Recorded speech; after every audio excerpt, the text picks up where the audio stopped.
Hello, and welcome to Northwest Newsweek. The Thunder Bay region's two Liberal MPs are weighing in on the turmoil within their own government. Finance Minister Chrystia Freeland's shocking resignation letter to Prime Minister Justin Trudeau on Monday left many people questioning his leadership. Marcus Pawlowski called it an unfortunate situation for everyone in the Liberal Party, while Patty Haidu says she respects Freeland's decision. Not just I wish her all the best. Look, these are difficult and deeply personal decisions, and obviously she's made that decision, and I respect her for it. And I don't think you can sugarcoat this to make it look good. I mean, it wasn't good. I mean, it certainly wasn't good. On the day of the fall economic statement that she stepped down, I don't think you can avoid that. Certainly mistakes were made, but so be it. Pawlowski says he feels sorry for Freeland, whom he calls an excellent finance minister and a popular member of their caucus. Several Liberal MPs have joined the opposition leaders in demanding that Trudeau resign over the situation, but despite their differences over the years, Pawlowski says Trudeau is Canada's duly elected Prime Minister, and he won't add his voice to the calls for resignation. It's for the Prime Minister to make the walk in the snow. It's not for me to throw him into the snowbank. So I leave it to him, the decision as to when to step down. And ultimately he's going to step down at some point. That's for him to make. And given that, and given the fact that I believe it's for him to make, I'm not second guessing. And I think, so far he's stated he's running in the next election. If that's the case, then okay, I'll run with him. I'll do my best. Conservative leader Pierre Poilievre made himself available this week for a virtual interview with Dougal Media reporters to discuss the turmoil within the Liberal Party. Poilievre again made his call for an early election. Justin Trudeau has lost control of immigration, lost control of borders, lost control of spending, debt, inflation, housing prices, crime. He's lost control of everything, and now he's lost control of his own government with his top minister and closest friend leaving him and saying that his deficits are ruining our economy. All of this proves that we need an axe the tax election as soon as possible. Poilievre went on to say his government wouldn't be bulldozed by the threat of tariffs from Donald Trump. The Conservative leader was also questioned about his plan to scrap the Federal Housing Accelerator Fund.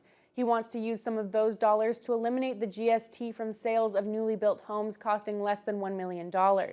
Thunder Bay Mayor Ken Boshkoff recently said the Accelerator Fund is the only reason the city hit this year's housing targets. Poilievre doesn't believe the Liberal strategy is the best way to address the housing crisis.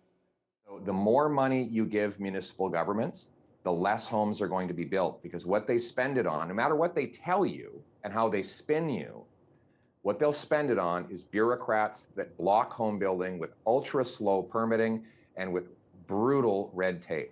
So don't believe local politicians and bureaucrats. They're the ones who caused this problem. We need to cut them off and put the money in the hands of home builders and home buyers so that they can actually build the homes. Poilievre also stressed his plan to axe the carbon tax. OPP continued to investigate a double fatal collision involving two transport trucks that occurred on Highway 11 between Longlac and Hearst last Saturday. OPP from the Greenstone Detachment, along with fire and EMS, responded to the scene. Both drivers of the transports were pronounced dead, while two passengers were taken to hospital with injuries. The Traffic Incident Management Enforcement Team conducted an investigation, and the highway reopened after an 18-hour-long closure. The search for a Sandy Lake First Nation woman who was missing in Thunder Bay for over a week has ended in tragedy. The city police force made an arrest in the case a few days after the woman's body was discovered last weekend. Police wouldn't release her identity, but officials with NAN confirmed it was 42-year-old Deborah Anishinaabe. Vasilios Bellos has more. Anishinaabe was a member of Sandy Lake First Nation. She was reported missing on December 5th. City police, along with family members and community volunteers, conducted numerous searches in the area between her home and where she was last seen alive. Then last Saturday, a heavy police presence was set up in the area of McKellar and Finlayson streets. Police would not say what the investigation was about. Then on Wednesday afternoon, Anishinaabe Nation issued a media release confirming a tragic end to the search for the missing woman. and mentioning that an arrest had been made. Thunder Bay Police issued an update soon after, saying that 24-year-old Levi Michael Lawson was arrested on Tuesday and charged with indignity to a human body. He remains in custody. Police were not available for an interview, and there's no word on whether there are any other suspects in this case. Vicilios Bellos, TVT News. The Township of Emo is asking for a judicial review of the recent orders by the Ontario Human Rights Tribunal. Those ordered were related to a 2020 decision by Emo Council to not recognize Pride Month. The tribunal determined the township discriminated against the 2S LGBTQIA+ community and called for them to pay $10,000 to Borderland Pride. Emo Mayor Harold McQuaker was also ordered to personally pay an additional $5,000. He refused, so the money was garnished from his bank account. Emo issued a statement on Thursday saying the township will challenge the decision in court. The statement also points to their Declaration of Equality announced by the township in 2022, which says they recognize the dignity of all people and the barriers that come with discrimination. It's time now for a short break. When we come back, union reaction to how the Canada Post strike came to an end. We do our job best we can, and that's it. No going on above and beyond anymore.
Postal workers here in our region and across Canada were back on the job on Tuesday. The 4-week strike came to an end after the Canada Industrial Relations Board ordered the posties back to work with a deal to be hammered out in the coming year.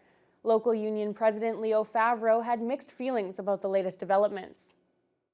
I'm happy for the people that need the money and need to get back to work, but I'm also very upset because there's so many bad things can come of this.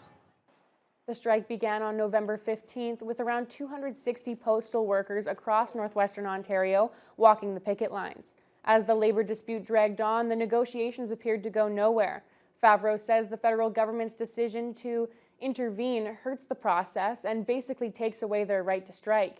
He thinks Canada Post knew that this would happen and believes that's why the corporation refused to negotiate. Favro went back on his regular postal route and says the return to work under these circumstances is not what they wanted. In our plant, we've gone back to work.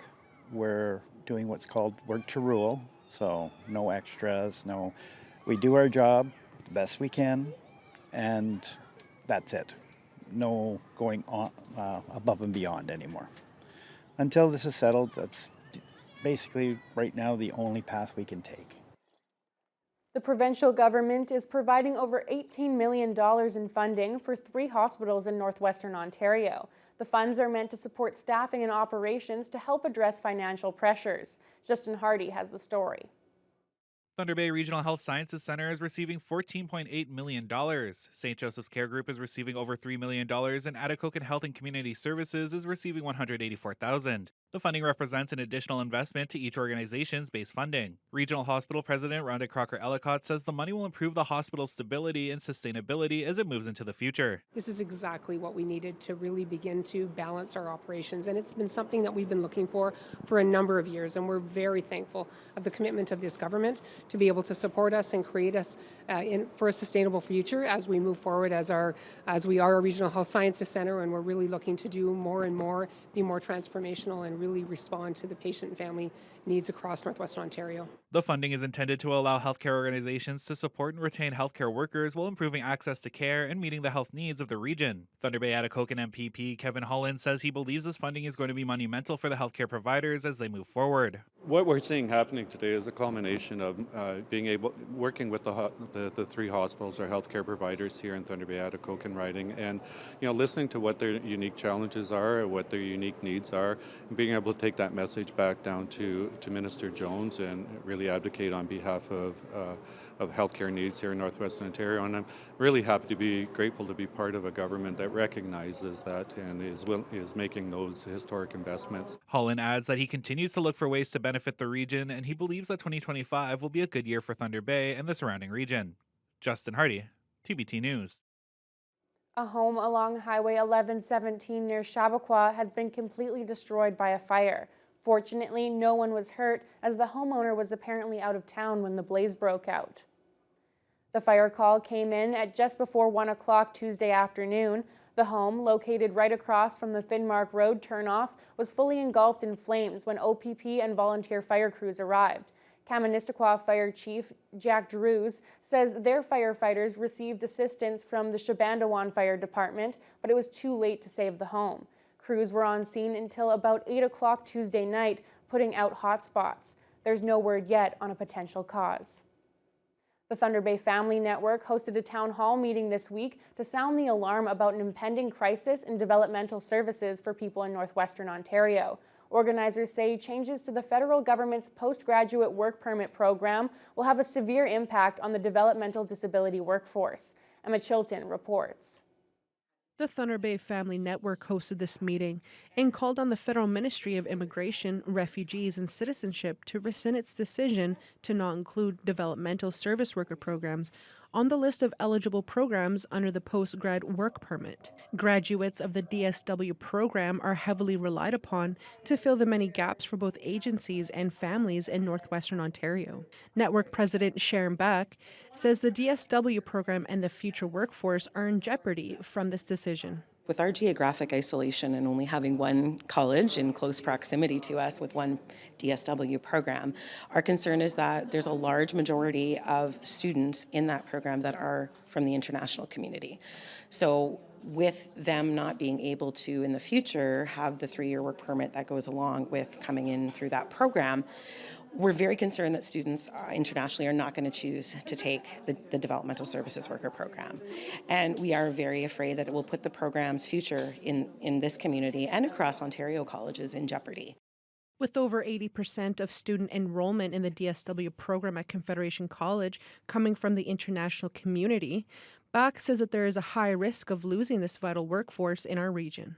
If the program is discontinued, the community will lose the only thing locally that provides disability education and training. Bach says that the disability community was getting lost in the discussion and needs to be treated equally and recognized as an essential service. But when we realized that there was no discussion about the developmental services worker programs being on that list, we became very concerned that the disability community was sort of getting lost in the discussion. And there's very much always been a lack of respect and support for this as a profession. And we wanted to highlight that as well, that this is a profession, it is an essential service, it is a huge gap in Ontario in terms of our workforce, just like what we have in schools and what we have in the healthcare system. So we need it to be treated equally as important as all those other areas.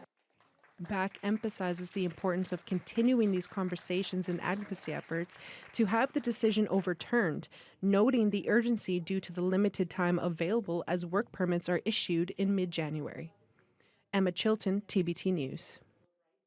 A final route has been selected for the Martin Falls Community Access Road.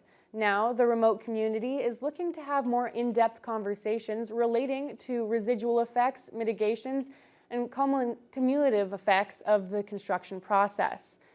Like many remote communities, Martin Falls relies mainly on air travel and winter roads. Both modes of access can be extremely unreliable. The planned access road will be roughly 190 kilometers in length and fully connect the community to the provincial highway system. In a year-end video released by the First Nation, Councillor Bob Baxter says the road will bring many benefits to the community. The community access road will make travel safer and lower the cost of food, fuel, and other supplies. It will also improve our community services like health, education, and wellness, and open up new opportunities for our community to grow. A draft environmental assessment and impact statement is planned to be released in early 2025. Indigenous communities and the general public will have a chance to discuss it and provide feedback. Recently at Queen's Park, Mamakwa brought up a report looking at missing children and unmarked graves and burial sites associated with Indian residential schools. The final report was released in late October, but the parliamentary assistant of the Minister of Indigenous Affairs said the report still needed to be reviewed. Mamakwa wants action taken now. Ontario is delaying the process by not collaborating with Wikagaming Danatazuan team from Grassy Narrows. Will the Minister of Citizenship and Multiculturalism take immediate action to support Grassy Narrows' right to lead their search for unmarked burials and missing ancestors on their traditional territory? Our government has led the country and committed $92.4 million, including $32.1 million announced just in the 2024 budget for the identification, investigation, protection, and commemoration of burials at former residential schools. Speaker, we are moving forward on this. We are supporting Indigenous communities as they come through this in a spirit of reconciliation. And again, I appreciate the question, and we will get this done. Time now for another short break. When we come back, Terry Fox will be honored on Canada's $5 bills. I think it gets reserved for people who have done something significant, and Terry Fox certainly has done that.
A longtime Terry Fox Run organizer in this region is welcoming the news that the Bank of Canada will soon be putting the national icon on Canada's new $5 bills.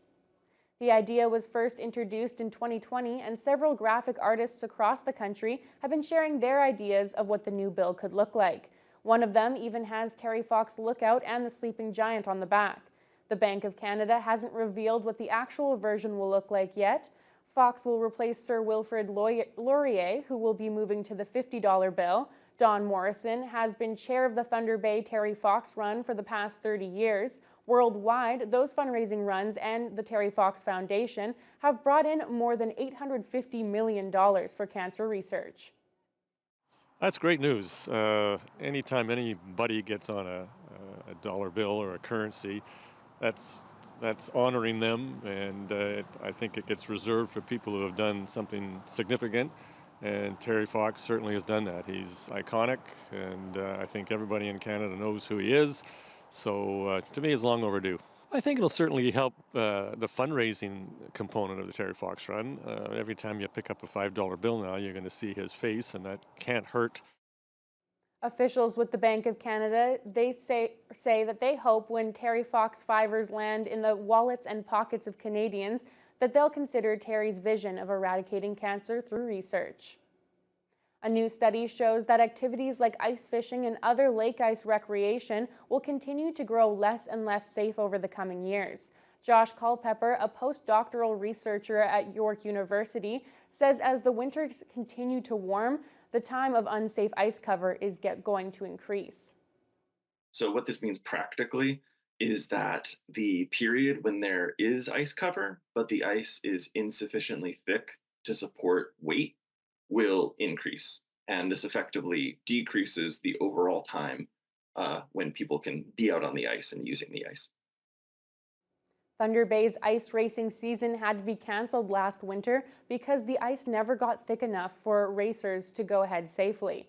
The study mainly focuses on human weight on the ice, but other winter activities could see even shorter safe periods. Culpepper's team compared warmer climate scenarios to the historical conditions of ice quality of the Great Lakes. The study found that in warmer years, there tends to be more white ice, which is typically weaker than black ice, especially at temperatures near 0 degrees Celsius. And that can be unsafe for people and vehicles. If you were going to use a snowmobile or a vehicle, something like that, you would need much, much thicker ice cover. So we didn't calculate those thicknesses. We're just looking at periods when people can safely use the ice. And in a 4-degree warmer world, that could be upwards of a month less time. Lake ice users are advised to always check the quality of ice before going on it. Food prices in remote First Nation communities have grown to near unaffordable levels, according to Fort Severn leadership. Groceries in many far north communities can cost over 5 times as much as what's available in Thunder Bay. Communities like Fort Severn have no permanent road access, and all fresh produce must either be flown into the community or driven during the ever-shortening ice road season.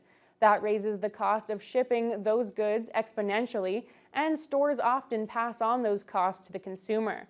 Everyday essentials from fresh fruit and vegetables to diapers at the Northern store have become nearly unattainable for community members. Band counselor Cheryl Thomas says it's hard to keep the community healthy.